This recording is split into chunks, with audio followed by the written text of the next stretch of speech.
When most people take a look at their financial progress, they look at one number, net worth, assets minus liabilities. And many times they actually forget about the liabilities part and just look at their account values. And while net worth can be helpful, it's actually one of the least useful numbers when it comes to making real financial decisions. Because net worth tells you what you have, but it doesn't tell you how your financial life actually works. You can have a high net worth and still feel financially constrained. I've seen people with millions tied up in investments or businesses who still feel unsure about everyday decisions. Like, can I slow down? Can I speed up? Can I buy a property? Can I take a sabbatical? Can I retire? The problem isn't their net worth. The problem is cash flow clarity. Cash flow is simply the movement of money. It's money coming in, it's money going out, money being saved, and what's available after all of those things happen. When you understand those four things clearly, you gain something net worth alone can't give you: control. It's also worth mentioning, cash flow is not the same thing as budgeting.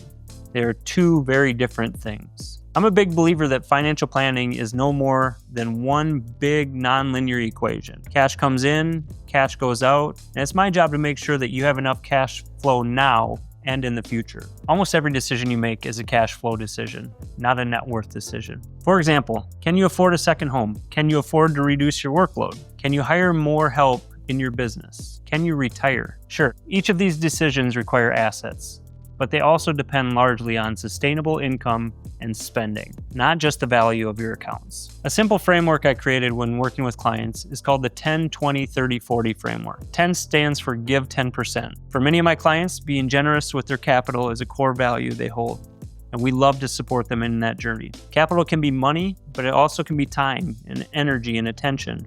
And it's important you plan wisely here. 20 is for save 20%. It's a good starting point to save 20% of your income, whether it be a health savings account, backdoor Roth IRA, a 401k, or a non-retirement account. They all come into play here. And while being tax efficient is important, it's not the only thing we should consider here.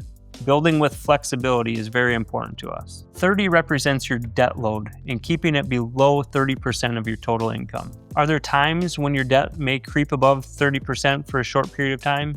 Sure, but long term, 30% is the maximum I recommend. In fact, 20% will feel much better. Unlike spending, giving, or saving, which can be changed as needed, long-term debt will stick with you for years, and it's much harder to impact. And finally, if you're giving, saving, and paying down debt efficiently, you get to spend the rest, or approximately 40% of your take-home income. Although this is the last on our list, it's the first one we address with clients, and I believe it's the most important. We challenge our clients to be intentional in how they spend, and being clear on the lifestyle you want to live brings clarity to the rest of your financial life. As with any rule of thumb, these are just a starting point, and depending on the phase of life you're in, they may be wildly inaccurate and way off base. But the goal here is to gain clarity, not create perfection. And when these buckets are clear, decision-making becomes much, much easier. The reason many people struggle with cash flow is because their finances are scattered.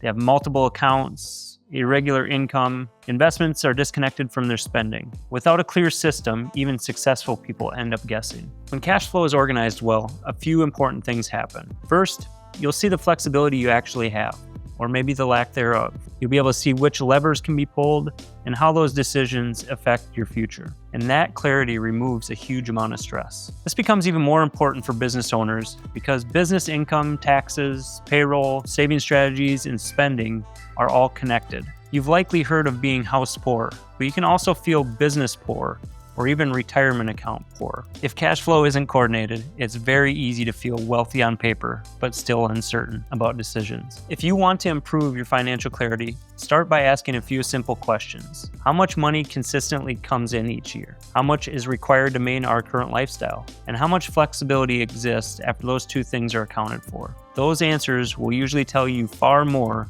than your net worth statement. If you're successful on paper, but still feel unsure about what your money actually allows you to do, that's usually a cash flow clarity issue. We offer a free initial consultation where we explore what's really important to you and whether your financial system is giving you real decision-making flexibility.